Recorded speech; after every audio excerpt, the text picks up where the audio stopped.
रामकृष्ण हरी.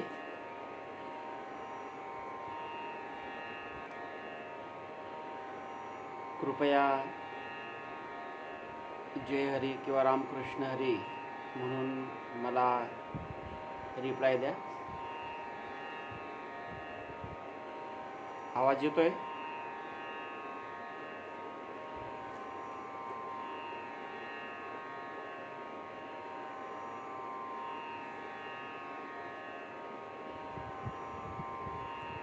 कृपया प्रत्युत्तर द्या. ओके, धन्यवाद.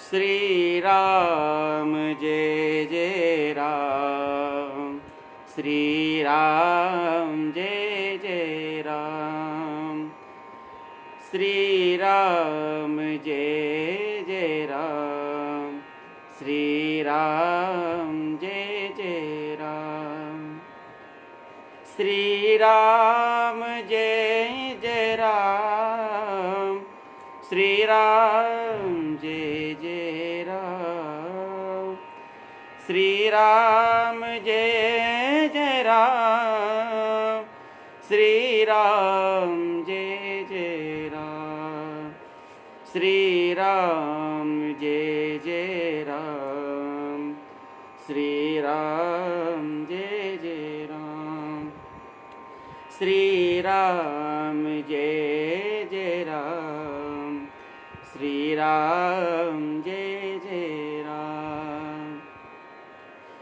श्री राम जय जय राम, श्री राम जय जय राम, श्री राम जय जय राम, श्री राम जय जय राम, श्री राम जय जय राम, श्री राम जय जय राम. पुंडलिक वरदा हरी विठ्ठल, श्री ज्ञानदेव तुकाराम, पंढरीनाथ भगवान की जय. माऊली ज्ञानेश्वर महाराज की जय. जगद्गुरु संत तुकाराम महाराज की जय. संत शिरोमणी सावता महाराज की जय. सद्गुरु सच्चिदानंद श्रीपाद बाबा की जय. सद्गुरु सच्चिदानंद रामदास बाबा की जय. गुरुवर्य गोविंद बापू ताराताई महाराज की जय. अवधूत चिंतन श्री गुरुदेव दत्त दत्त गोपाल कृष्ण भगवान की जय. सब संतन की जय. माता पिता की जय. काल शहीद शिरीष कुमार की जय. छत्रपति शिवाजी महाराज की जय.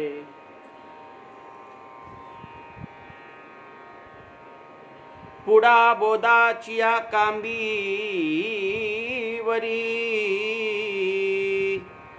पुडा बोदाचिया कांबीवरी, विवेक दृश्याची मांदी सारी, योग भूमिका आरती करी, येती जय सिया. प्रस्तुत प्राप्त प्रसंगी प्राप्त घटिका. या ठिकाणी तुम्हासारख्या संत सज्जनांच्या सेवेसाठी उपस्थित केलेली ओवी किंवा निवडलेली ओवी माऊली महावैष्णव ज्ञानोबराय. आज ज्ञानोबरायांच्या भावार्थ दीपिका उर्फ ज्ञानेश्वरी या महान ग्रंथांतून अध्याय क्रमांक 18 आणि ओवी क्रमांक 1070 आपल्या सेवेसाठी ओवी घेतलेली आहे. प्रवचनरूपी सेवे अगोदर परिहार देणं हे वक्त्याचं कर्तव्य असतं. परिहार तो असा की आपल्या श्री ज्ञानेश्वरी या फेसबुक पेजवर भगवंताच्या कृपेने साधू संतांच्या आशीर्वादाने हरिभक्तपरायण गुरुवर्य योगीराजजी महाराज गोसावी, त्याच पद्धतीने हरिभक्तपरायण गुरुवर्य पुरुषोत्तम दादा पाटील आळंदी देवाची यांच्या मार्गदर्शनाखाली या ठिकाणी ज्ञानोबरायांच्या ज्ञानेश्वरीवरील विविध विषयांमध्ये या ठिकाणी विषयांमध्ये विषय प्रत्येक वक्त्याला देऊन ज्ञानेश्वरीतील एक वैशिष्ट्यपूर्ण असं वेगळ्या पद्धतीने एक विवेचन मांडण्यासाठी प्रत्येक वक्त्यांना या ठिकाणी बोलवलं जातं. महाराष्ट्रातील अनेक नामांकित कीर्तनकारांची प्रवचनं ज्ञानेश्वरीतील विविध विषयांवर या आपल्या पेजवर झाली आणि पुढेही विविध संत महात्म्यांची प्रवचनं आपल्याला ऐकण्यासाठी योग घडणार आहे. ज्ञानेश्वरीतील भावसागर, भक्तिसागर, प्रेमसागर अशी अनेक अशा पद्धती, त्या अनेक अशा आपल्याला विषय सांगता येईल की ज्ञानेश्वरीतील वेगवेगळ्या ज्ञान, विज्ञान असेल, योग असेल, अध्यात्म असेल, व्यवहार असेल, अशा वेगवेगळ्या पद्धती ज्ञानोबारायांनी कशा पद्धतीने उदाहरणं देऊन तत्वज्ञानाचा सिद्धांत आमच्यासमोर मांडलेला आहे. ज्ञानेश्वरी ग्रंथ म्हणजे समुद्र आहे, महासागर आहे.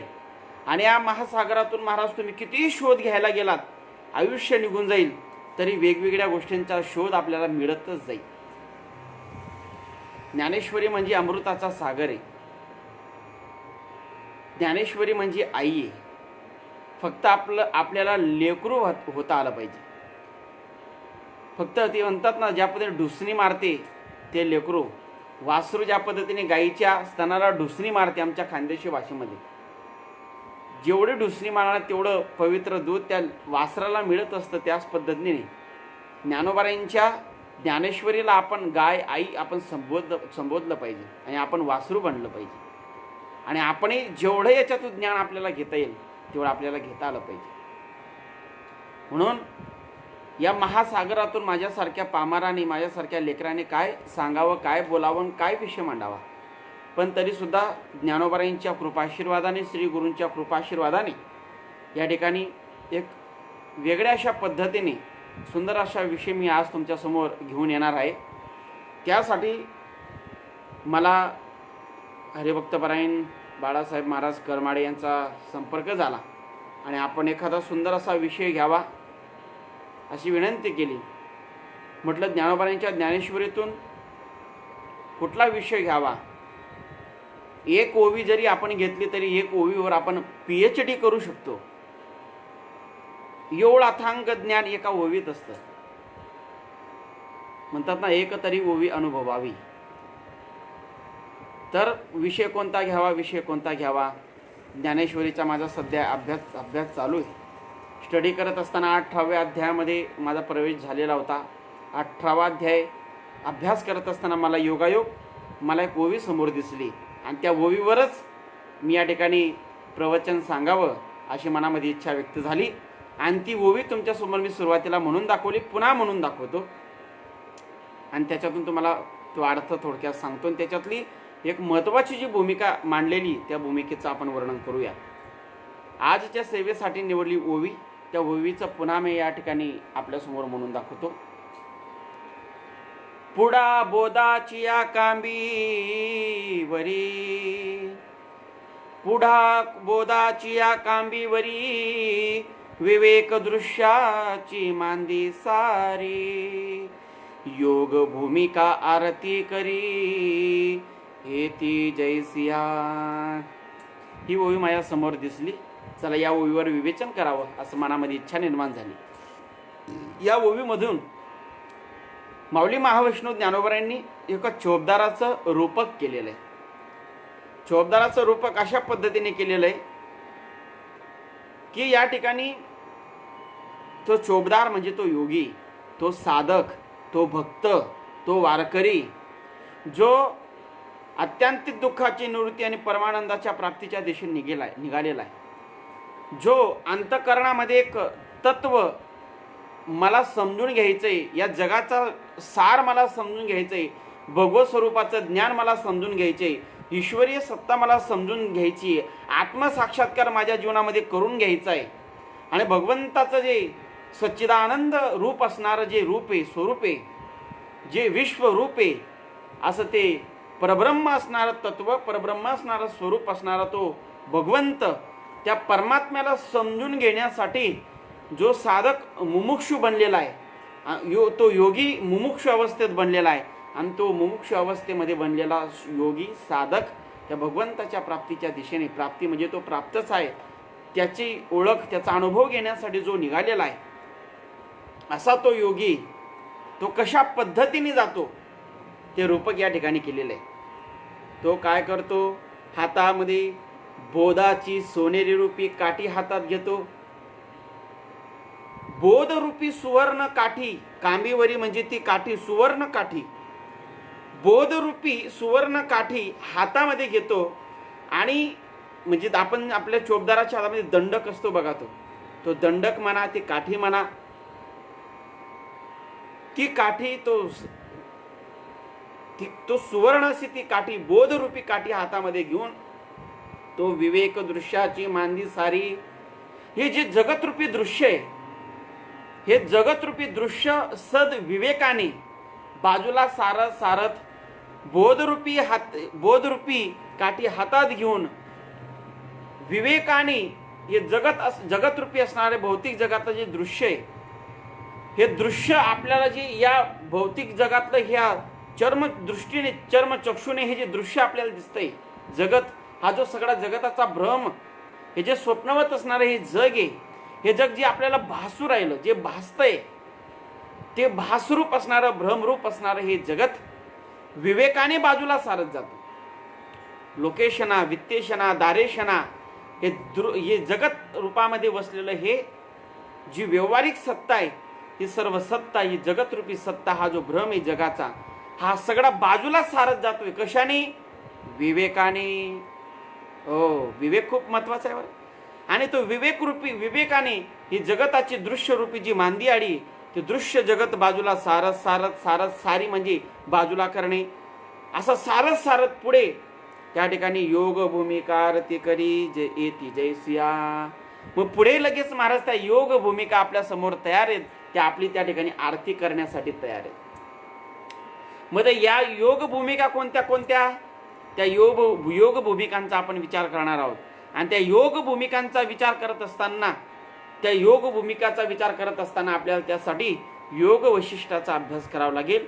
योग वशिष्ठ रूपी महान ग्रंथामध्ये आपल्याला जावं लागेल. ज्यावेळेस श्री रामचंद्र प्रभूंना महाराज महर्षी वशिष्ठ मुनी हे बोध करतात, अनुग्रह देतात, अनुग्रह बोध देत असताना या सप्त भूमिकांचा विचार त्या ठिकाणी वशिष्ठ मुनी श्रीरामचंद्र प्रभूंच्या समोर मांडतात. श्रीरामा, जीवनामध्ये तुला योगी व्हायचंय, तुला योगी व्हायचं, ही अंतिम सत्ता तुला समजून घ्यायची, तर त्यासाठी तुला या योगातल्या 7 भूमिका समजून घेणं खूप गरजेचं आहे. त्या 7 भूमिका समजून घेतल्या की तुझ्या परमार्थाची सार्थकता झाली, त्या जीवनाची सार्थकता झाली. त्या भूमिकांचाही आपण या ठिकाणी विचार करणार आहोत. या ठिकाणी सुरुवातीला आपण प्रत्येक शब्दाचा अर्थ आपण या ठिकाणी काढूया, समजून घेऊया. पुळा बोधाची कामीवरी बोधरूपी सुवर्ण काठी हातात घ्यायची. आता बोध म्हणजे काय महाराज? बोधमध्ये महाराज सारात्मक सार अशी जी वस्तू आहे, ती वस्तू समजून घेणे म्हणजे बोध. बोध म्हणजे काय? बोध म्हणजे महाराज या जगाच्या पाठीवर असणारा जो भगवत स्वरूपाचा अनुभव आहे, तो अनुभव म्हणजे बोध. बोध म्हणजे काय? जीव आणि शिवाचं ऐक्य म्हणजे बोध. बोध म्हणजे काय? सारभूत असणारी गोष्ट जिथे समजून जाते, जिथे समजते, त्याला बोध म्हणतात. बोध म्हणजे काय? मिथ्य रूप असणारं जगताचं मिथ्यत्व बुद्धीमध्ये ठसणं आणि एकमेव जगामध्ये असणारं जे परब्रह्म तत्व आहे ते म्हणजे सत्य आहे. आणि जग हे मिथ्य आहे. या जगामध्ये महाराज चराचरात विश्वात फक्त आणि फक्त तो परमात्मा बसलेला आहे. या गोष्टीचा अंतःकरणामध्ये बोधन होणे म्हणजे बोध होय. तत्वमसी महावाक्याचा बोध सद्गुरूच्या मुखारविंद कर्णरविंद आपल्याला प्राप्त होणे म्हणजे तो महावाक्य असणारं तत्व आपल्याला प्राप्त होणे म्हणजे बोध होणे. या जगतरूपी स्वप्नवत जगतामध्ये जगत असताना आपण मी देह आहे ही वृत्ती अंतःकरणामध्ये ठसलेली होती. ती वृत्ती ज्या महावाक्याने किंवा ज्या तत्वाने नाहीशी झाली, देहबुद्धी नाहीशी ज्या तत्वाने झाली, ज्या अनुग्रहाने झाली, त्याला बोध म्हणतात. म्हणजे सोप्या भाषेत तुम्हाला एवढे अनेक व्याख्या तुम्हाला सांगितल्या. सच्चिदानंद रूप त्या स्वरूपाचा अनुभव येणे म्हणजे बोध होणे. आत्मसाक्षात्कार म्हणजे बोध होणे. आणि यासाठी तुम्हाला मी कोवी देईल महावाक्याचे नावे महावाक्याचे नि नावे गुरु कृपेचे निठावे हात ठेविला नो हे तापटीला जैसा. श्री गुरूंच्या मुखातून ब्रह्मनिष्ठ दयाघन क्षोत्रिय ब्रह्मनिष्ठ दयाघन असणाऱ्या सद्गुरूच्या मुखारविंद प्राप्त होणार तत्व म्हणजे तो बोध. आणि त्या बोधाच्या माध्यमातून या जगताचं मिथ्यत्व समजतं. मी देह नसून मी एक आत्मचैतन्य आहे, मी एक बोधरूप आहे, मी एक आत्मस्वरूप आहे, याचा साक्षात्कार ज्याच्या माध्यमातून होतो त्याला बोध म्हणतात. तत्वमसी महावाक्याला बोध म्हणतात. आणि हा बोध या बुद्धीमध्ये ठसून पक्का करून अंतकरणामध्ये मनामध्ये याच्यावर आरूढ होऊन पुढे पुढे पुढे पुढे तो साधक सरकतो. आणि पुढे पुढे जात असताना तिथे विवेक महत्वाचा आहे.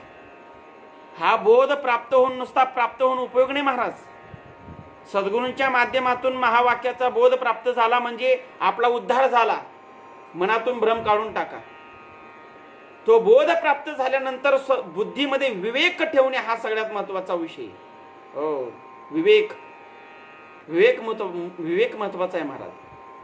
हो, जर विवेक नसेल, समजूत जर त्या परब्रह्म स्वरूपाची समजूत जर अंतःकरणामध्ये पक्की नसेल तर तो फलद्रूप होत नाही.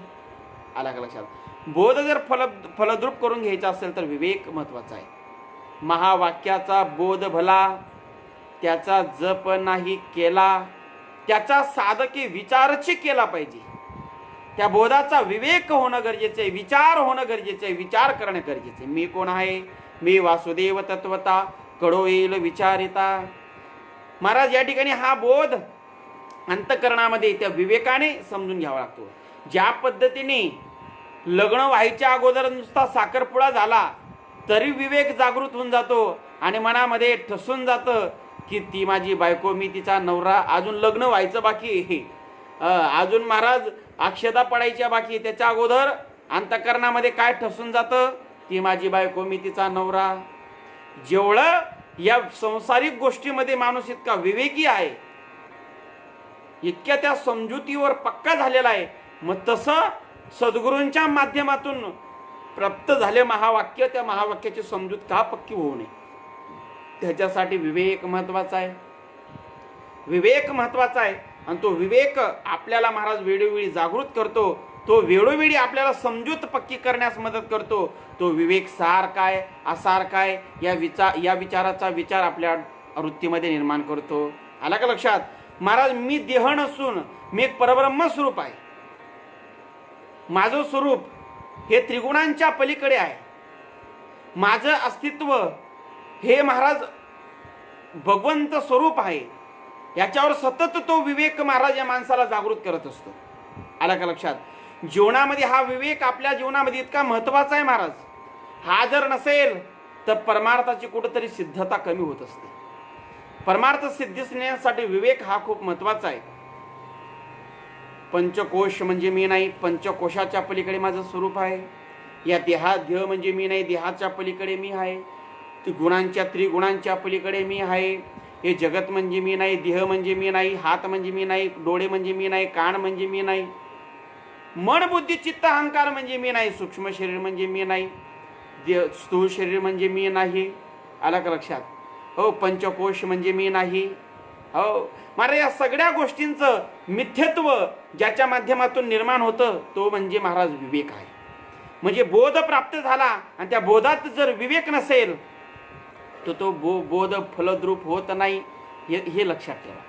बोध जर महावाक्याचा बोध जर फलद्रूप करून घ्यायचा असेल तर अंतःकरणामध्ये विवेक हा सगळ्यात महत्वाचा आहे. म्हणून विवेक दृश्याची मांदी सारी, योग भूमिका आरती करी वरितया ते येती जैसिया. म्हणून महाराज सांगतात की जीवनामध्ये आपल्याला त्या योग भूमिकेच्या माध्यमातून पुढे जायचंय. योग भूमिका आपल्या जीवनामध्ये साध्य करून घ्यायच्या आहेत. एक लक्षात ठेवा महाराज, योग म्हणजे काय हे समजून घेणं गरजेचं आहे.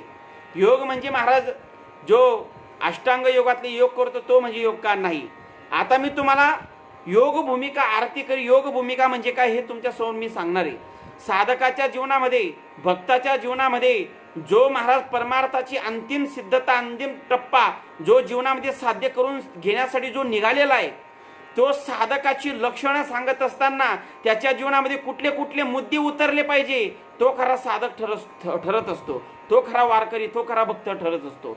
त्याच्या जीवनामध्ये त्याची वृत्ती कशी निर्माण झाली पाहिजे.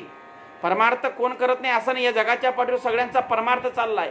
पण योग वशिष्ठ, महर्षी वशिष्ठ आपल्या सदशिष्याला म्हणजे श्री रामचंद्र प्रभूंना अनुग्रह देत असताना, बोध देत असताना, त्यांना आपल्या आश्रमामध्ये त्यांना शिकवत असताना महाराज योग भूमिकांचा अभ्यास त्यांना सांगतात की तुला परमार्थाची सिद्धता करून घ्यायची असेल तर तुला महत्त्वाच्या गोष्टी सांगतो, त्या गोष्टी ऐकून घे, तुझ्या जीवनाचा उद्धार होऊन जाईल.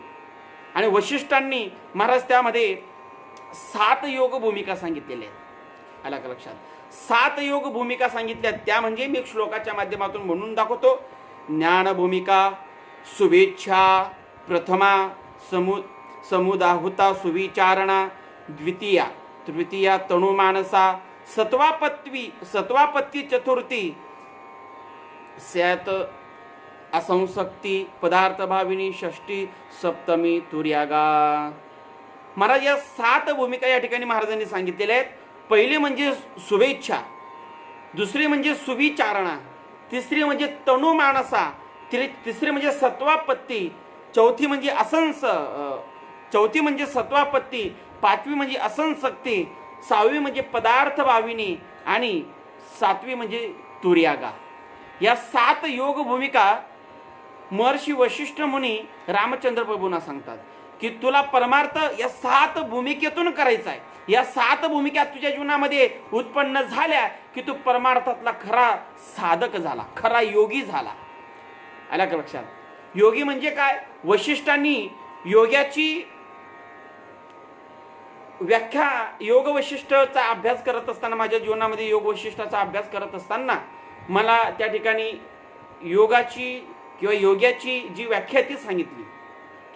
वशिष्ठ मुनी असं सांगतात, तत्वमसी या महावाक्याचा किंवा जीवो ब्रह्म नापरा, जीवो ब्रह्मैव नापरा यासारख्या सुप्रसिद्ध सुभाषिताने जे तत्वमसी महावाक्य समजून सांगण्याची जी युक्ती वशिष्ठांनी सांगितली. वशिष्ठ असं म्हणतात की महावाक्याचा बोध, तत्वमसी महावाक्याचा बोध, मी जीवन असून मी एक परब्रह्म स्वरूप आहे, या परब्रह्म स्वरूपाचा अभ्यास, या तत्वाचा अभ्यास किंवा या तत्वाची, या महावाक्याच्या बोधाची समजून सांगण्याची जी युक्ती, तोच खरा योग आहे. योग याला म्हणतात. या जगाच्या पाठीवरचे जे अंतिम सत्य असणारे जे तत्व आहे, ते तत्व, ते महावाक्य, तो बोध मी सच्चिदानंद रूप आहे, मी आनंद स्वरूप आहे, मी निर्गुण निराकार आहे, हा जो बोध आहे, हा बोध ज्या ठिकाणी सांगितला जातो आणि सांगून हा अंतःकरणामध्ये समजून पक्का रूढ केला जातो, त्यालाच खरा योग म्हणतात. आला का लक्षात? मग असा हा जो परब्रह्म रूप असणारा जो बोध आहे, हा बोध अंतःकरणामध्ये जो मनामध्ये दृढ करतो, ठसवतो, तोच खरा साधक, तोच खरा योगी. आला का लक्षात? आणि मग हा योगी हा बोध अंतःकरणामध्ये घेऊन, श्रीगुरूंच्या माध्यमातून प्राप्त झालेला बोध हा अंतःकरणामध्ये ठसून या जगत मिथ्यत्वाची, या संसार मिथ्यत्वाची अंतःकरणामध्ये समजूत पक्की करून घेतो. आणि समजूत पक्की करून घेतल्यानंतर या अधिकाराला जो येतो, तोच महाराज या योग भूमिका समजून घेऊ शकतो. नाही तर संसारामध्ये आसक्ती ठसलेली, संसारामध्ये अतिशय मन रमलेलं आहे. आला का लक्षात? संसाराची आसक्ती सुटलेली नाही, ती हाची आसक्ती सुटलेली नाही. आला, आणि तो जर महाराज या गोष्टींच्या मागे पळाला तर या गोष्टी त्याच्या जीवनामध्ये समजू शकत नाही. आला का लक्षात? या ठिकाणी महाराज सांगतात, चराचरात असलेलं तत्व माझ्या अंतःकरणामध्ये ज्ञान रूपाने ठसलेलं आहे आणि जन्ममृत्यूच्या चक्रातून तोच खरा मुक्त होईल, तोच खरा मुक्त होतो. आला का लक्षात? म्हणजे चराचरात विश्वव्यापक असणारं जे तत्व आहे, ते तत्व माझ्या हृदयामध्ये माझ्या हृदयामध्ये अंतर्मुखामध्ये ठसलेलं आहे अशी समजूत ज्याच्या अंतःकरणामध्ये पक्की होते तो खरा सिद्ध होतो आणि तोच खरा योगी समजावा. आणि मग हा असा योगी, असा योग पुरुष, असा हा साधक, असा हा वारकरी, हा महाराज या विविध भूमिकेतून पुढे जातो आणि आपल्या परमार्थाची सिद्धता करून देतो. चला आता या 7ही भूमिकांचा विचार आपल्याला या ठिकाणी करायचा आहे. एक लक्षात ठेवा, या योग भूमिकांचा अभ्यास कोण करू शकतो? हो, या योग भूमिकांचा अभ्यास तोच करू शकतो तो जो माणूस संसारातून मन काढून घेऊन निवृत्तीकडे वळला, तोच या 7 भूमिकांचा अभ्यास करू शकतो. हो, ज्याचं अंतःकरण प्रवृत्तीकडून निवृत्तीकडे निघालेलं आहे, समजलं? ज्याचं अंतःकरण प्रवृत्ती सोडून निवृत्तीकडे निघालेलं आहे तोच या भूमिकांचा अभ्यास करू शकतो असं महाराज सांगतात. या ठिकाणी योग वशिष्ठ मुनी सांगतात की ज्ञान योगाच्या 7 पायऱ्या चढून, ह्या ज्ञान योगाच्या 7 पायऱ्या चढून मोक्ष मंदिर प्रत जाऊन आत्मोद्धार करू शकतो. तुम्ही म्हणणार या 7 पायऱ्या तुम्ही ज्या म्हणतायत महाराज, हे योग भूमिका, या 7 पायऱ्यांचा अभ्यास करून आमचा फायदा काय, नेमकं काय होईल, त्याची व्याख्या योग महर्षी वशिष्ठांनी दिली, ती तुम्हाला म्हणून दाखवली. पुन्हा म्हणून दाखवतो. ज्ञान योगाच्या या 7 पायऱ्या चढून मोक्ष मंदिर प्रत जाऊन आत्मोद्धार आपण जीवनामध्ये करू शकतो. आला का लक्षात?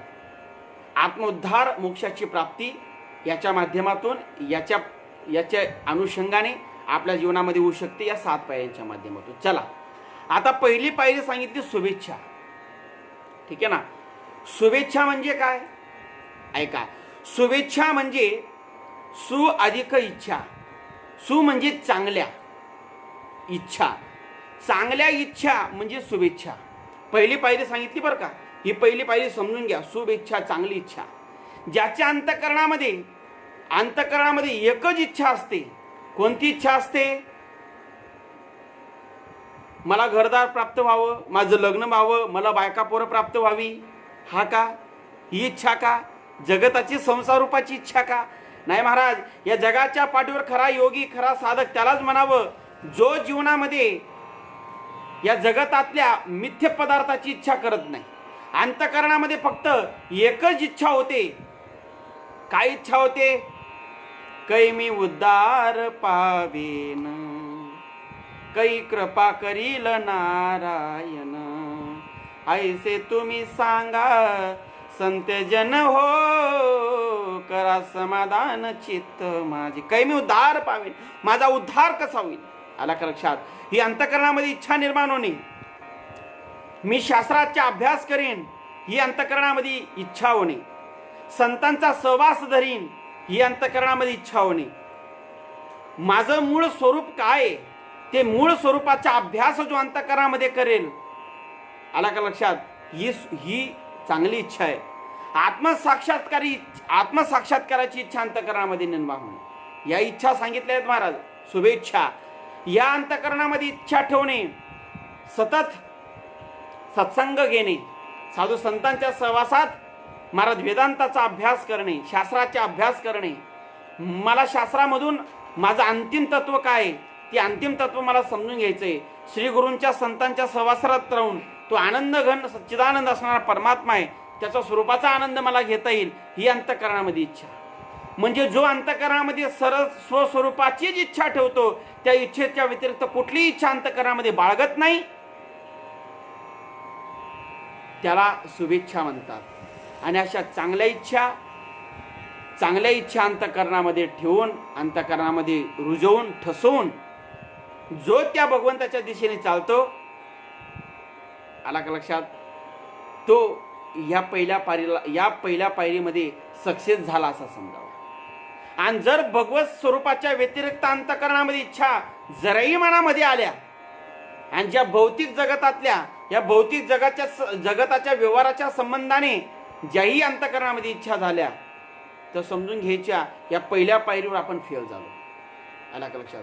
म्हणून साधकाने अंतःकरणामध्ये ही विवेकाने विचार करावा की जीवनामध्ये सत्य असणाऱ्या इच्छा कोणत्या आहेत आणि मिथ्य असणाऱ्या इच्छा कोणत्या आहेत. तर अंतःकरणामध्ये सत्संगाची इच्छा ठेवा, अंतःकरणामध्ये शास्त्राच्या अभ्यासाची, वेदांताच्या अभ्यासाची इच्छा ठेवा, अंतःकरणामध्ये महाराज आत्मसाक्षात कसा होईल याची इच्छा ठेवा, कैमी उद्धार पावेन अशी अंतःकरणामध्ये इच्छा ठेवा. ह्या चांगल्या इच्छा आहेत. या इच्छा जर तुम्ही धराल तर तुमच्या जीवनामध्ये उद्धार झाल्याशिवाय राहणार नाही. ही पहिली पायरी वशिष्ठांनी रामचंद्र प्रभूंना सांगितली, शुभेच्छा. चला आता दुसरी पायरी सांगितली महाराज. त्याच्या साधकाच्या जीवनामध्ये, त्या योग्याच्या जीवनामध्ये उत्पन्न झाली पाहिजे. तू दुसरी पायरी सांगितली ती म्हणजे सुविचारणा. सुविचारणा महाराज ही आपल्या जीवनातली दुसरी सगळ्यात महत्वाची पायरी. आला का लक्षात? सुविचारणा म्हणजे काय? सुविचारणा म्हणजे आत्मज्ञान मिळण्याची उत्कट इच्छा. अंतःकरणामध्ये महाराज आत्मज्ञान मला कसं प्राप्त होईल याचा विचार, सुविचारणा. सु म्हणजे चांगले आणि विचार, चांगले विचार अंतःकरणामध्ये निर्माण होणे, याला सुविचारणा म्हणतात. चांगले विचार. पण आपल्या मनात चांगला विचार येतो का? चांगले विचार म्हणजे काय? माझा आत्मसाक्षात्कार कसा होईल हाच विचार त्या योग्याच्या त्या साधकाच्या जीवनामध्ये आला पाहिजे. वशिष्ठ मुनी सांगतात रामचंद्र प्रभूंना, मी कोण आहे हा विचार त्याच्या अंतःकरणामध्ये आला पाहिजे. हो, माझं ध्येय काय, परमार्थामध्ये माझं नेमकं ध्येय काय याचा विचार त्याच्या अंतःकरणामध्ये आला पाहिजे. हा मनुष्य देह मला कशासाठी प्राप्त झालाय याचा विचार त्याच्या अंतःकरणामध्ये आला पाहिजे. हो, आणि हे सर्व काही श्री गुरूंकडून समजून घेऊन अंतःकरणामध्ये याचं मनन चिंतन जो करतो तो खरा योगी.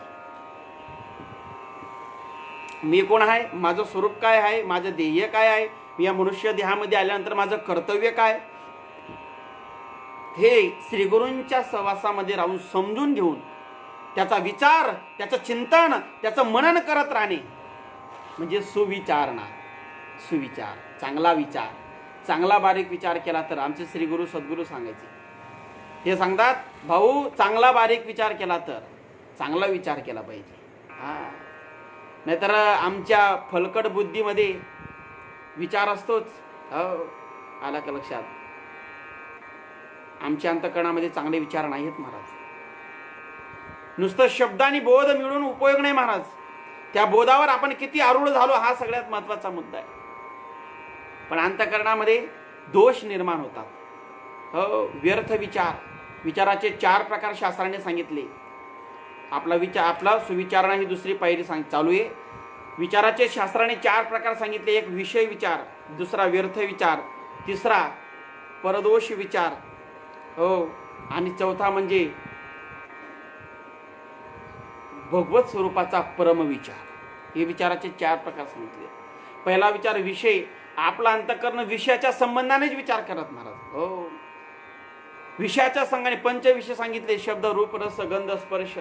बस वाईट पाहणे, वाईट बोलणे, वाईट ऐकणे, दुसऱ्याच्या बद्दल वाईट चिंतन करत राहणे. हो, विषयाच्या संबंधाने विचार करतो महाराज आपण, म्हणून जीवनामध्ये दुःख भोगतो. विषयाचा विचार हा वाईट आहे. विषयाचा विचार करू नये. विषयाचा विचार करायचा असेल तर विषय हे नारायण करा, मग विचार करा. कल्याण झाल्याशिवाय राहणार नाही. हो, बोलावा विठ्ठल, बोलायचंय, बोलावा विठ्ठल, तोंडाने देव बोलावा. पाहणे, डोळ्याचा पाहणे विषय ना, मग वाईट पाहण्यापेक्षा पाहावा विठ्ठल, देवाला पाहावं. कानाने ऐकणे, कानाचा ऐकणे हा कानाचा विषय ना, तर मग ऐकीन तुझी कीर्ती, त्या भगवंताची कीर्ती ऐकावी. त्वचा हा स्पर्श करण्याचा विषय ना, मग प्रेमी आलिंगन, आनंद पूजन, त्या भगवंताला स्पर्श करावा.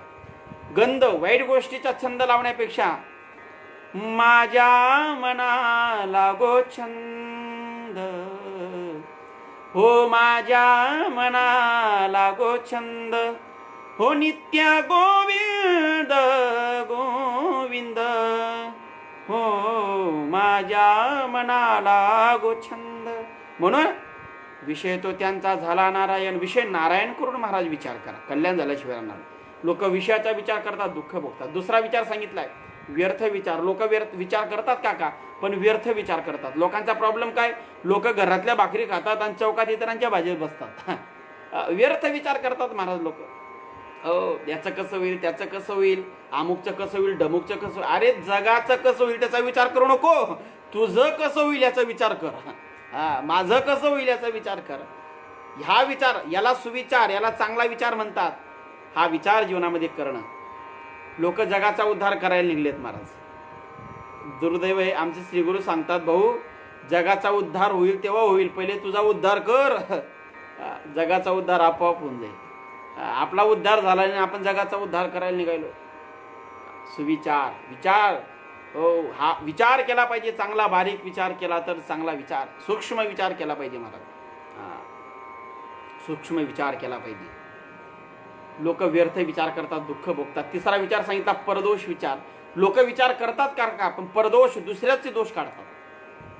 तुम्हाला गोष्ट सांगू, संसारिक माणसाने दुसऱ्याचे दोष काढणे त्याला जेवढं पाप लागत नाही, जेवढं ज्याला श्रीगुरूंच्या माध्यमातून बोध होऊन देखील दुसऱ्याचे दोषरूपी विचार अंतःकरणामध्ये करतो ना, तो सगळ्यात मोठा महाराज दोषी ठरतो. हो, सगळ्यात मोठा दोषी ठरतो. बरं, आमच्या जीवनामध्ये श्रीगुरूंच्या माध्यमातून बोध प्राप्त झाला तरी आम्ही या जगाचे दोष काढत बसतोय. परनिंदा महापापम, परनिंदा महादुःखम. दुसऱ्याची निंदा करणे महापाप आहे. दुसऱ्याची निंदा कधी करू नका महाराज, एक लक्षात ठेवा. जीवनामध्ये निंदकाचे घर असावे शेजारी. आपण ज्याची निंदा करतो ना महाराज, त्याचं पाप आपण आपल्या जवळ घेतो ना आपलं पुण्य त्याला देऊन टाकतो. महाराज एक लक्षात ठेवा, आमचे सद्गुरू सांगतात, भाऊ जीवनामध्ये गाय काय खाते याचा विचार करू नको. गाय कुळा खाते, कचरा खाते का गू खाते, ती काय खाते याचा विचार करू नको. ती दूध देते ना, हा महत्वाचा मुद्दा आहे. जसं गायीच्या दुधाशी अधिष्ठानाशी आम्ही संबंध ठेवतो, तसं हे जगत काय करतंय याचा विचार करू नका.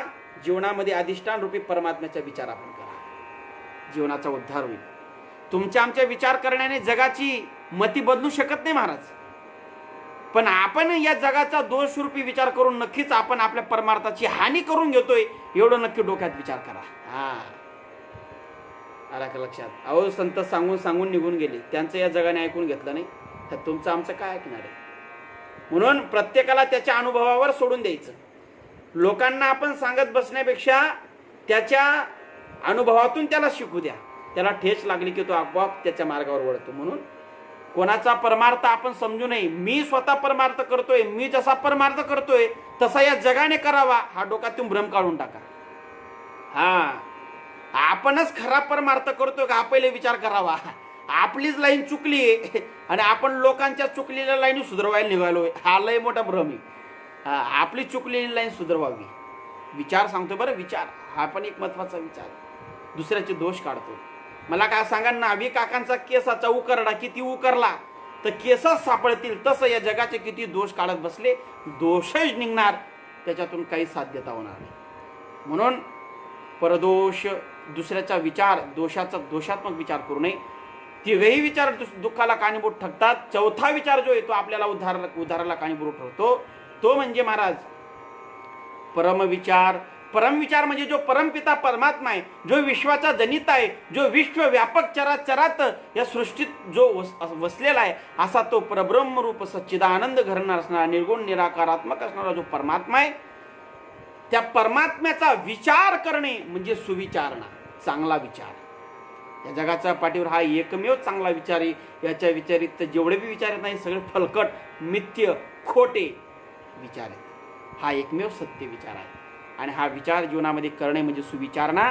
आणि हेच वैशिष्ट्य मुने श्री रामचंद्र प्रभूंना सांगतात, भाऊ श्रीरामा, जीवनामध्ये भगवत स्वरूपाचा विचार तू अंतःकरणामध्ये ठेव. सुविचारणा हा विचार महत्वाचा आहे, चांगला विचार आहे की नाही. क्षणोक्षणाची करावा विचार, तरावया पार भव सिंधू. किंवा सारासार विचार करावो ठावोठी, सारासार विचार करावो ठावोठी. नामदरा कंठी विठोबाचे, नामदरा कंठी विठोबाचे. सारासार विचार करा उठाउठी. सार काय असार काय, जगत अज्ञान अविद्या हे असारे आणि एकमेव परब्रह्म रूप असणारा परमात्मा तो सार आहे. आणि म्हणून सार सार सार भगवंताचं नाम हे सार आहे. त्याचा विचार आपण केला पाहिजे. सुविचारणा ही दुसरी पायरी योग भूमिकेची वैशिष्ट्यांनी रामचंद्र प्रभूंना सांगितली. चला आता तिसरी पायरी सांगितली, तनुमानसा. तनुमानसा म्हणजे काय? तनु म्हणजे सूक्ष्म बारीक, आला का लक्षात? मानसा म्हणजे मन, सूक्ष्म विचार, सूक्ष्म मन. महाराज या ठिकाणी महाराज सांगतात की मनाची क्षीण अवस्था होऊन भगवत स्वरूपामध्ये तो चिंतनामध्ये एकाग्र होतो. तो योगी, तो साधक. प्रपंचाविषयी हे मन क्षीण होऊन जातं, जगताविषयी मिथ्यात्व जगाविषयी मन क्षीण होऊन जातं आणि भगवत स्वरूपामध्ये त्याचं मन एकाग्र होऊन जातं. ते तनु मानसेमध्ये. तनु मानसा ही लक्षणं म्हणजे काय महाराज? तनु मानसा म्हणजे काय? तनु म्हणजे सूक्ष्म. साधकाचा विचार भगवत स्वरूपाच्या संबंधाने स्थूलाकडून सूक्ष्माकडे असावा महाराज. हो, आपण जर एकदमच महाराज परमार्थातले सिद्धांत आपण भक्ताला साधकाला जर सांगत बसलो तर त्यांना कळणार नाही महाराज. त्यांना पहिले स्थूल रूपाने परमार्थ समजून सांगावा लागतो. म्हणजे जसं एखाद्या बाळाला, लहान लेकराला आपल्याला जर देव सांगायचा असेल तर पहिले त्याला मंदिरात घेऊन जावं लागतं. त्या मंदिरात गेल्यानंतर त्याला सांगावं लागतं, बाळा याला मंदिर म्हणतात, त्या मंदिरामध्ये जी मूर्ती आहे ना त्याला देव म्हणतात. तो म्हणतो देव म्हणजे काय बाबा? देव म्हणजे बाळा या सगळ्या सृष्टीचा निर्माण करणारा निर्माता. मग तो म्हणतो हो का? मग तो त्या मूर्तीमध्ये बघ, तो देव आहे. म्हणजे पहिले स्थूल रूपाने सांगावं. वास्तविक ती मूर्ती म्हणजे देव आहे का? हो नाही, मूर्ती म्हणजे देव नाही. त्या मूर्तीच्या पलीकडे असणारा जो भाव आहे, जी अवस्था आहे ते म्हणजे देव. फोटोतला आकार म्हणजे देव आहे का? फोटोतला आकार म्हणजे देव नाही महाराज. तर त्या आकाराच्या पलीकडची जी समजूत अवस्था आहे, जी समजूत आहे ती म्हणजे देव आहे. आला का लक्षात? आता ही मूर्ती आहे, आला का लक्षात? ही पांडुरंगाची मूर्ती आहे महाराज, आला का लक्षात? ही पांडुरंगाची मूर्ती आहे, हा म्हणजे देव आहे का? नाही महाराज. या मूर्तीच्या पलीकडे असणारी जी समजूत आहे, जो भाव आहे तो म्हणजे देव आहे, आला का लक्षात? म्हणून जीवनामध्ये सूक्ष्म विचार होणं गरजेचे आहे, स्थूलाकडून सूक्ष्माकडे. त्यासाठी न्यायशास्त्रामध्ये चंद्रशाखा न्याय म्हणून एक प्रकरण आलेलं आहे. चंद्रशाखा न्याय म्हणजे कसं? पौर्णिमेचा चंद्र दाखवायचा असतो. माफ करा, पौर्णिमेचा नाही, अमावस्येच्या नंतरचा पहिला चंद्र, त्याची अतिशय बारीक अशा पद्धतीने महाराज काय असते, अशा बारीक अशा पद्धतीने चंद्रकोर निघालेली असते. ती इतकी सूक्ष्म असते, ती दिसत नाही. मग त्यासाठी तो म्हणतो, मित्र म्हणतो, अरे तुला तो चंद्र दिसला का? तो म्हणतो मला काही दिसत नाहीये. मग त्याला दाखवण्यासाठी तो युक्ती लढवतो. काय करतो? म्हणे एक काम कर, ते झाड पाहिलं का? म्हणे हो पाहिलं. त्या झाडाच्या 3 फांद्या आहेत, पाहिल्या का? म्हणे पाहिल्या. मग त्या 3 फांद्यातून 3 नंबरची जी फांदी आहे ना, हो पाहिली. त्या 3 नंबरच्या फांदीला बघ, वरच्या ढाळीवर एक फळ दिसतंय, हो दिसतंय. त्या फळाच्या जवळ ते पान बघ, हो बघ. आणि त्या पानाच्या टोकाला बघ ती निघालेली कोर, हो दिसली दिसली दिसली. म्हणजे ती चंद्राची कोर दाखवण्यासाठी स्थूलाकडून सूक्ष्माकडे घेऊन जावं लागलं. याला चंद्रशाखा न्याय म्हणतात, आला का लक्षात? आणि मग ती चंद्रकोर त्याला दिसली. मग तसं त्याच पद्धतीने भगवंताचं स्वरूप समजून घेण्यासाठी महाराज स्थूलाकडून जायचंय, हो स्थूलाकडून सूक्ष्माकडे जायचंय. भगवंताचं स्वरूप त्या पद्धतीने समजून घ्यायचं. याला ही सगळ्या गोष्टी या तनु मानसामध्ये. मन हे तनु सूक्ष्म करता आलं पाहिजे, मनाची अवस्था सूक्ष्म करता आली पाहिजे. हे देह, स्थूल शरीर, स्थूल शरीरामध्ये सूक्ष्म शरीर, स्थूल हे स्थूल शरीर आहे. त्या स्थूल शरीरामध्ये कोण येतं? पंचमहाभूतात्मक गोष्टी येतात, आहे की नाही? पृथ्वी, तेज, जल, आकाश, वायू. मग याच्यामध्ये सूक्ष्म शरीर आहे, मन, बुद्धी, चित्त, अहंकार, अंतःकरण त्या सूक्ष्म शरीरामध्ये येते.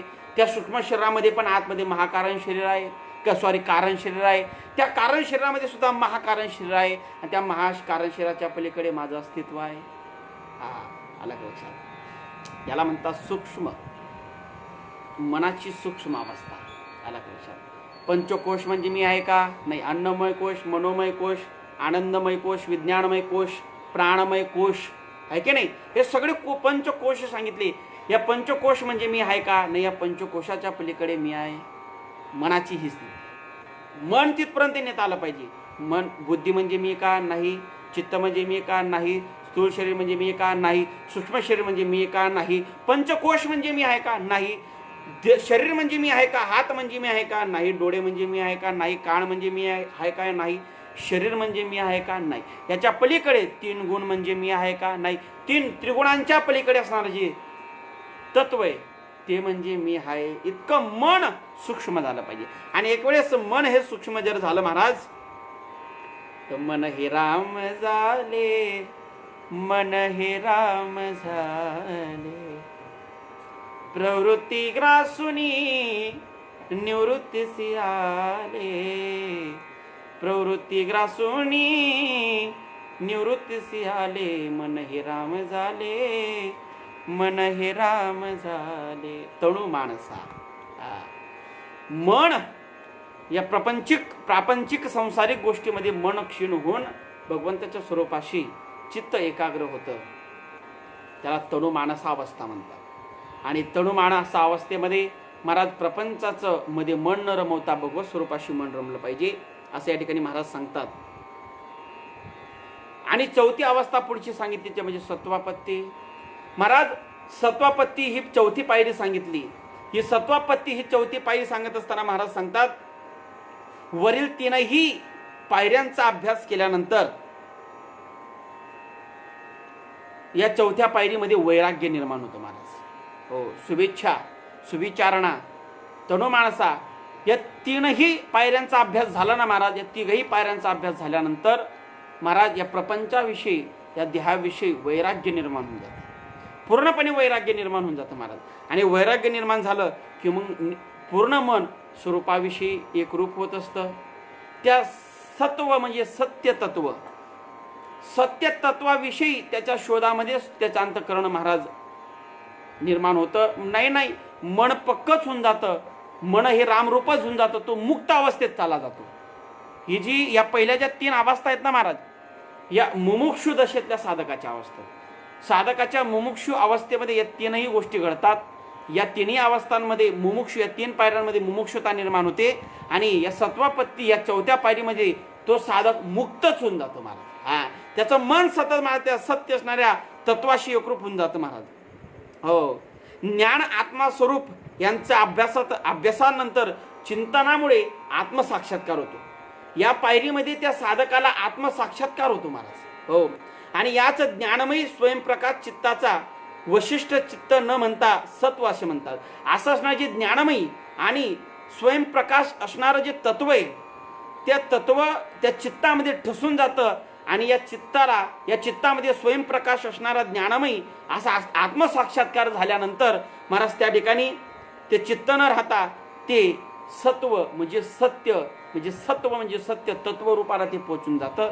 त्याला सत्वापत्ती असं वशिष्ठ मुनी सांगतात. अलग लक्षात.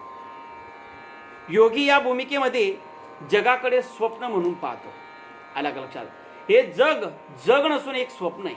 जसं स्वप्नातली गोष्ट ही खोटी असते महाराज, ती कधीच खरी नसते.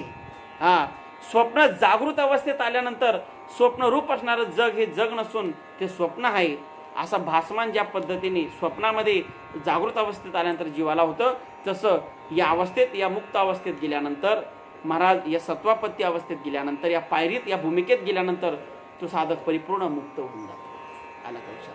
कारण तो सतत त्या स्वयं सच्चिदानंद घन असणारा परमात्मा, स्वयंप्रकाश असणारा परमात्मा तो चित्तामध्ये ठसून जातो. आणि चित्त न राहता परमार्थ रूप असं ते होऊन जातं महाराज. बस त्या स्वरूपाचा विचार करतो, त्या स्वरूपाविषयीच बोलतो, दुसरं काही करत नाही. चला पुढची महाराज पायरी सांगितली 5वी, ती म्हणजे असंशक्ती. असंशक्ती म्हणजे काय महाराज? असंशक्ती म्हणजे कुठल्याही गोष्टीची आसक्ती राहत नाही. कुठल्याही म्हणजे कुठल्या, या जगतातल्या कुठल्याही गोष्टीची आसक्ती राहत नाही. देहाविषयी आसक्ती राहत नाही, जगाविषयी आसक्ती राहत नाही. परिपूर्ण तो भगवत स्वरूप तो होऊन जातो. या भूमिकेमध्ये तो योगी, त्या योग्याची परिस्थिती काय असते महाराज? वरील 4ही भूमिकेचा अभ्यास झाल्यावर योग्याच्या मनामध्ये बाह्य जगाबद्दल कोणतीही आसक्ती राहत नाही. हो, वरील चारही अवस्था प्राप्त झाल्या, त्याच्या पुढे गेला की जगताविषयी कुठलीही आसक्ती अंतःकरणामध्ये राहत नाही. या भूमिकेला असंशक्ती म्हणतात. आणि मग जीवन जगत असताना तो जीवन कसं जगतो?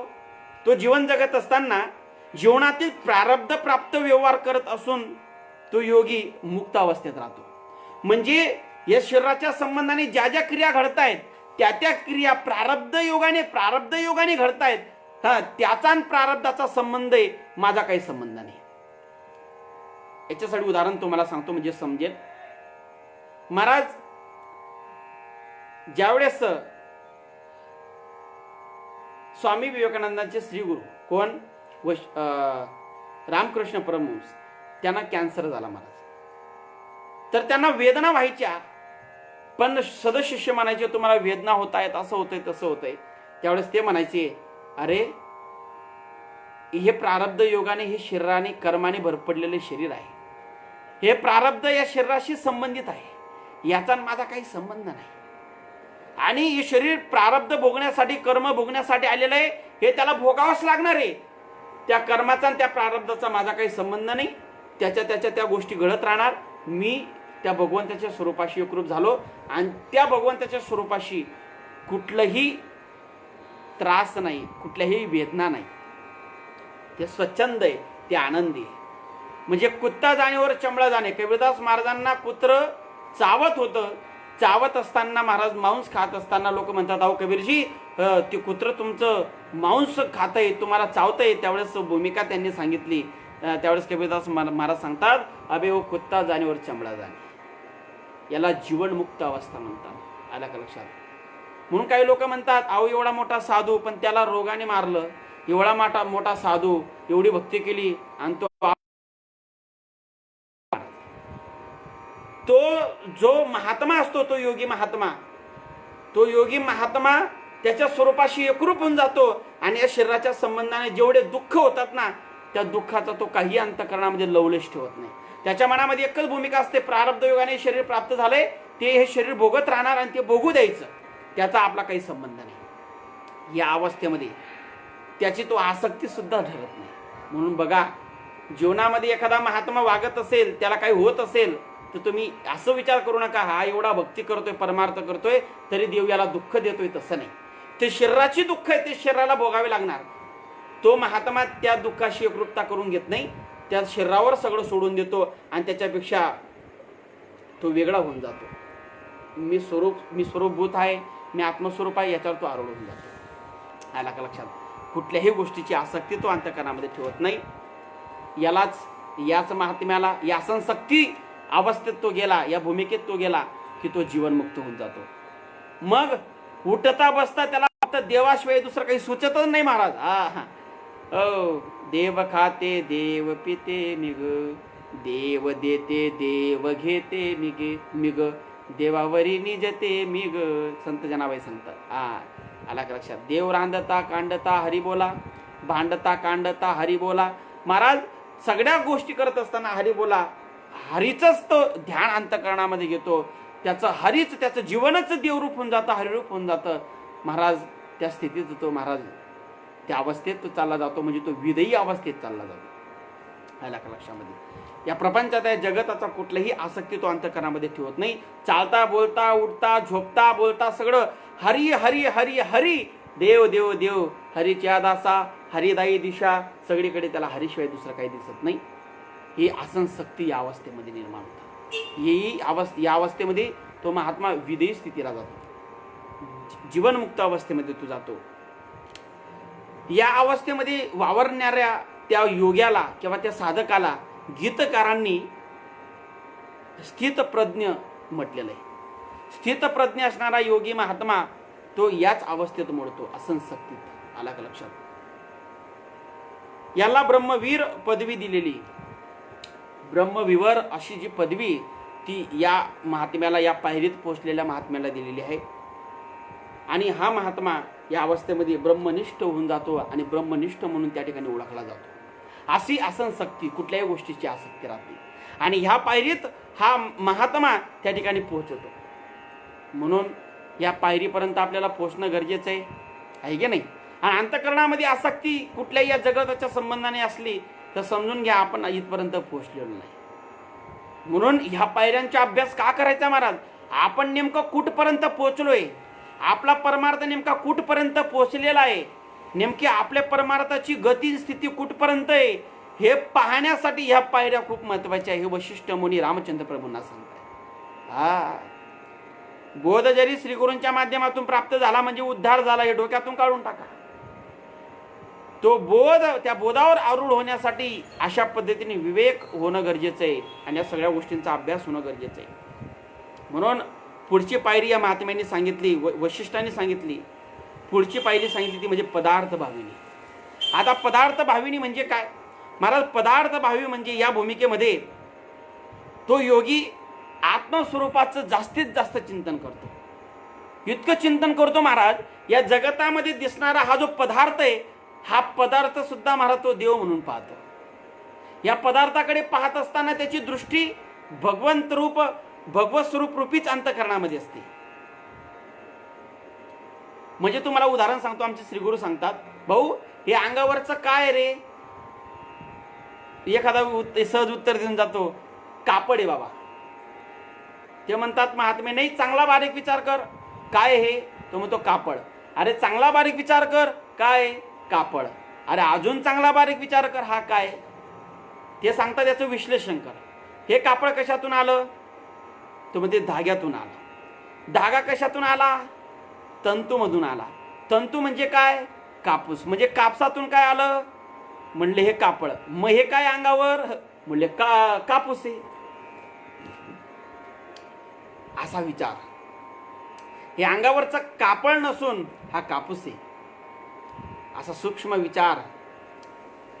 ही काय? भिंत. तुम्ही म्हणणार ही काय? भिंत. अजून बारीक विचार करा, ही काय? तुम्ही म्हणणार याच्यामध्ये वीट आहे, दगड आहेत. हां, मग ती वीट कशातून आली? मातीतून आली. मग ती माती कशातून आली? पृथ्वीतून आली. आला का लक्षात? म्हणजे ही काय? ही भिंत नसून ही काय? माती आहे, पृथ्वी आहे. इतकाच बारीक विचार. म्हणजे पदार्थाकडे पाहत असताना पदार्थ म्हणून न पाहता तो महाराज अधिष्ठान दृष्टीने पाहतो. या अवस्थेमध्ये प्रत्येक गोष्टीकडे, प्रत्येक पदार्थाकडे अधिष्ठान दृष्टीनेच तो योगी पाहत असतो. आला का लक्षात? हा कापूस कशातून आला? पृथ्वीतून आला. ही भिंतातली ही माती कशातून आली? पृथ्वीतून आली. मग पृथ्वी कशातून आला? पृथ्वी कशातून आली? पाण्यामधून आली. पाणी कशातून आलं? कशातून आलं? अग्नीमधून आलं. अग्नी कशातून आलं? वायूतून आलं. वायू कशातून निर्माण झाला? आकाशातून निर्माण झाला. आकाश कशातून निर्माण झालं? मूळ मायेतून निर्माण झालं. मूळ माया कशातून निर्माण झाली? ते निर्गुण निराकार असणार परमतत्व. असा बारीक विचार ज्या भूमिकेत करतो तो ही पदार्थ भाविनी भूमिका. या भूमिकेत राहून तो महात्मा असा सूक्ष्म विचार करतो प्रत्येक पदार्थाचा. तुम्ही जमिनीत लावलेलं झाडाच्या संदर्भाने मी तसाच विचार करतो. हे शरीराच्या संबंधाने मी तसाच विचार करतो. हे शरीर कशातून बनलं? पंचतत्वातून. पृथ्वी, तेज, जल, पृथ्वी, आप, तेज, जल, वायू, आकाश या सगळ्या गोष्टीतून बनलं. अशा पद्धतीने मग हे जर त्याच्यातून बनलं पृथ्वी तत्वातून, मग पुन्हा मागं जा तर आपोआप परब्रह्म स्वरूपा. म्हणजे कुठलंही पदार्थ या जगातला घेतला की त्या पदार्थाचं अधिष्ठान कोण आहे? तर महाराज काय? हा विश्वात्मक परब्रह्म असणारा परमात्मा. मग या भूमिकेमध्ये महाराज हे जगतातली चराचर असणारी वस्तू सुद्धा त्याला देव दिसायला लागते. देव आहे, देव हाय, हृदय मंदिर शोधुनी पाय, देव नटला नाना परी, बरुणी उरला चराचरी. हे जग नव्हे अवघे जनार्दन. हे जग नसून हे जग म्हणजे जनार्दन आहे. म्हणजे जगताचं मिथ्यत्व पण राहत नाही, तर जगच परब्रह्म स्वरूप आहे अशी बुद्धी, अशी अंतःकरणामध्ये दृढ इच्छा किंवा दृढ बुद्धी त्या योग्याची होऊन जाते, त्या साधकाची होऊन जाते. ती या अवस्थेमध्ये, या पदार्थ भाविनी या अवस्थेमध्ये. प्रत्येक या दृष्टीला दिसणारा प्रत्येक पदार्थ त्याला महाराज काय दिसतो? अधिष्ठान रूपी परमात्मा दिसतो, भगवंतच दिसतो. अशी ही अवस्था या पदार्थ भाविनीची सांगितली आहे. मी देह नसून मी ब्रह्मरूप आहे. हा आत्मा साक्षात्कार त्याला त्या ठिकाणी होत असतो. आणि मग या स्थितीमध्ये गेलेल्या महात्म्याला महाराज ब्रह्मविदर यश अशी पदवी त्या ठिकाणी त्याला बहाल होते. चला आता शेवटची जी अवस्था आहे ती म्हणजे महाराज कुठली? ती म्हणजे तुर्यागा. ही शेवटची पायरी सांगितलेली महाराज. या शेवटच्या पायरीमध्ये महाराज सांगतात या भूमिकेमध्ये अखंडपणे महाराज तो त्या भगवत स्वरूपाचा अभ्यास करतो, त्या आत्मतत्वाचा अभ्यास करत राहतो. हो, मी देह नसून मी एक परब्रह्म स्वरूप आहे ही भावना अंतःकरणामध्ये निर्माण होते. मी स्वयंप्रकाश आहे या अंतःकरणामध्ये भाव निर्माण होतो. जागृत, स्वप्न, सुषुप्ती या तिघही अवस्थेच्या पलीकडे तो पोहोचून जातो. तो पोचतो त्या फक्त तुर्यागा अवस्थेमध्ये पोचतो. आला का लक्षात? त्या तिघांच्याही पलीकडे, त्रिगुणांच्याही पलीकडे अंतःकरणामध्ये या जगाविषयीची जी शंका आहे तीच शंकाचं महाराज नाहीशी होऊन जाते. एवढा त्या अवस्थेमध्ये एकरूप तो होऊन जातो आणि जागृत, स्वप्न, सुषुप्ती या तीनही अवस्थांच्या पलीकडे त्या चौथ्या अवस्थेमध्ये तो निखळ असला परमात्मा ज्या अवस्थेमध्ये आहे ती तुर्यागा अवस्था. त्या तुर्यागा अवस्थामध्ये फक्त आणि फक्त बसते परब्रह्मच तत्व. तिथं महाराज शब्देविने संवादी जे इंद्रिया नेनता भोगी जे महाराज तिथं शब्दाचा तिथे कुठल्याही गोष्टीचा महाराज लवलेश राहत नाही. अशा त्या स्वरूपात तो पोचून जातो. ती ही तुर्यागा अवस्था. आणि त्या तुर्यागा अवस्थेत पोचल्यानंतर महाराज जीवनामध्ये त्याच्यासारखा भाग्यवान कोणीच नाही. या योग्याच्या या सर्व शंका नष्ट होऊन मन संपूर्णपणे संशयरहित. आणि तुम्हाला सांगू महाराज, या ज्या 7ही पायऱ्या मी तुम्हाला सांगितल्या, या 7ही पायऱ्यांचा अभ्यास केल्यानंतर वशिष्ठ मुनी सांगतात की तो परिपूर्ण महाराज संशयरहित होऊन जातो. या 7 पायऱ्यांचा अभ्यास होणं गरजेचे महाराज. आणि अशा 7 पायऱ्यांचा अभ्यास वशिष्ठ मुनी त्या ठिकाणी श्रीरामचंद्र प्रभूंना सांगतात. आणि या 7 पायऱ्यांचा अभ्यास सांगत असताना, ऐकत असताना महाराज शेवटी याच्यामध्ये श्री रामचंद्र प्रभू एकरूपता साधतात आणि विदेही अवस्थेला ते जाऊन पोचतात. ते विदेही होऊन जातात महाराज. विदेही अवस्थेत चालले जातात. देहाचं भान राहत नाही. पूर्ण त्या अवस्थेत एकरूपता साधून देतात. पूर्ण एकरूपता त्याच्यात त्यांची होऊन जाते. मन संशयरहित होऊन जातं. मनात कुठलाही संशय राहत नाही. अशा त्या अवस्थेमध्ये पूर्ण शंका नष्ट होतात. मन संपूर्ण म्हणजे संशयरहित होते, निर्वासन होते, निर्विकार होते. संपूर्ण अवस्था जीवनमुक्त स्थितीचा अनुभव तो घेऊ लागतो. या 7ही पायऱ्या महाराज प्राप्त झाल्यानंतर तो जीवनमुक्त अवस्थेमध्ये वावरत असतो, जगत असतो. आणि महाराज तो निर्विकार, निशंक, निर्भय, आनंद निर्भय डुलत असो. ही जी अवस्था हीच अवस्था आहे महाराज. त्या आनंदामध्ये तो त्या ठिकाणी डुलत राहतो. कुठल्याही अंतःकरणामध्ये महाराज शंका ठेवत नाही. कुठल्याही वाईट गोष्टीचा इच्छा ठेवत नाही. वाईट गोष्टीचा विचार करत नाही महाराज. मनामध्ये कुठल्याही गोष्टीचं महाराज कुठल्याही गोष्टीची वाईट भावना ठेवत नाही. फक्त आणि फक्त त्या भगवंताचीच या जगाच्या पाठीवर हे सगळं जगत तत्वरूप आहे. अंतःकरणामध्ये भूमिका ठेवतो. पदार्थाकडे पाहत असताना भगवंत स्वरूपानेच परब्रह्म दृष्टीनेच तो पाहत असतो. आणि शेवटी महाराज तो निशब्द होऊन जातो. आझाद अवस्थेत पोचून जातो. आझादवाद जो ज्ञानोबारायांनी अमृत अनुभवामध्ये सांगितला त्या स्थितीत तो पोचून जातो. या 7ही पायऱ्यांचा अभ्यास महाराज त्या ठिकाणी करून घेतला. म्हणून पहिल्या ज्या 3 पायऱ्या आहेत, शुभेच्छा, सुविचारणा आणि तनुमानसा, याच्यामध्ये तो साधक मोक्ष होतो. चौथी जी पायरी सत्वापत्ती, याच्यामध्ये तो मुक्त होतो. आणि 5वी जी पायरी, 5वी, 6वी आणि 7वी आसनशक्ती, पदार्थ बामणे आणि तुर्यागा, या अवस्थेमध्ये तो साधक जीवनमुक्त होऊन जातो. आणि त्याच्यानंतर तो विधेही मुक्त होऊन जातो. आला का लक्षात? आणि हा अभ्यास, या 7 पायऱ्यांचा अभ्यास महाराज त्या ठिकाणी वशिष्ठ मुनींनी त्यांच्या जीवनामध्ये करून घेतला. एखादा साधक म्हणतो महाराज आम्हाला बोध प्राप्त झालेला आहे, पण बोध प्राप्त होऊन देखील आमचं त्या बोधावर आम्हाला तो अनुभव येत नाही. मग असं जर वाटत असेल तर ह्या अशा पायऱ्यांचा अभ्यास करत जावा. काहींची बुद्धी ही खूप महाराज कशी असते, एखाद्या 3 प्रकारच्या बुद्धी असतात महाराज. हो, गौरी बुद्धी, क्षण बुद्धी, कपूर बुद्धी. कपूर बुद्धीचे जे साधक असतात, योगी असतात, सद्गुरूंनी दिलेला महावाक्य जसं कानावर पडतं तसं त्याचा उद्धार होऊन जातो. पण काही गौरी बुद्धीचे असतात, त्यांना हळू महाराज त्या ठिकाणी शास्त्राचा अभ्यास करावा लागतो. मग नंतर शास्त्राचा अभ्यास करत असताना या अशा ज्या पायऱ्या आहेत या पायऱ्यांचा अभ्यास करावा लागतो. मग अशा पद्धतीने मनाची त्या बोधावर समजूत पक्की करायची असते. आणि मग शेवट काही असतात महाराज क्षणबुद्धीचे, त्यांनी संतांच्या सहवासातच राहून या सगळ्या भूमिका समजून घेऊन जीवनाचा उद्धार करून घ्यायचा असतो. म्हणून या 7 पायऱ्या योग वशिष्ठ मुनींनी महाराज त्या ठिकाणी रामचंद्र प्रभूंना सांगितल्या. आणि म्हणून ज्ञानोबारायण सांगतात, ज्ञानोबारायांनी या ओवीमध्ये या 7ही पायऱ्यांचा उल्लेख या ओवीच्या माध्यमातून करतात. ते सांगतात, पुळाबोधाची कांबीवरी विवेक दृश्याची मांदी सारी, योग भूमिका आरती करी येती जैसिया, तो बोधरूपी सोनेरी काठी हातात घेऊन, तो चोबदार रूपी योगी साधक बोधरूपी काठी सोन्याची काठी हातात घेऊन विवेकाने महाराज या जगत दृश्य रूपाचे दृश्य सारत जाऊन पुढे त्या योग भूमिकेतून तो पार पडतो. सुविचारणा तणुमानसा असंशक्ती पदार्थ बाबिनी आणि तुर्यागा या 7ही पायऱ्यातून या योग भूमिकेतून तो पार पडला की जीवनामध्ये त्याचा उद्धार झाल्याशिवाय राहत नाही. म्हणून योग वशिष्ठाचा आपल्याला ही जी ज्ञानोबारायांनी ही ओवी सांगितली, या ओवीमध्ये पूर्णपणे योग वशिष्ठातला अभ्यास या एका ओवीमध्ये ज्ञानोबारायांनी मांडून ठेवलेला आहे. पूर्ण योग वशिष्ठ. म्हणून या ज्ञानोबारायांच्या एक ओवीतून आपण PhD करू शकतो. अशा पद्धतीने अथांग ज्ञान ज्ञानोबारायांनी या ठिकाणी मांडलेलं आहे.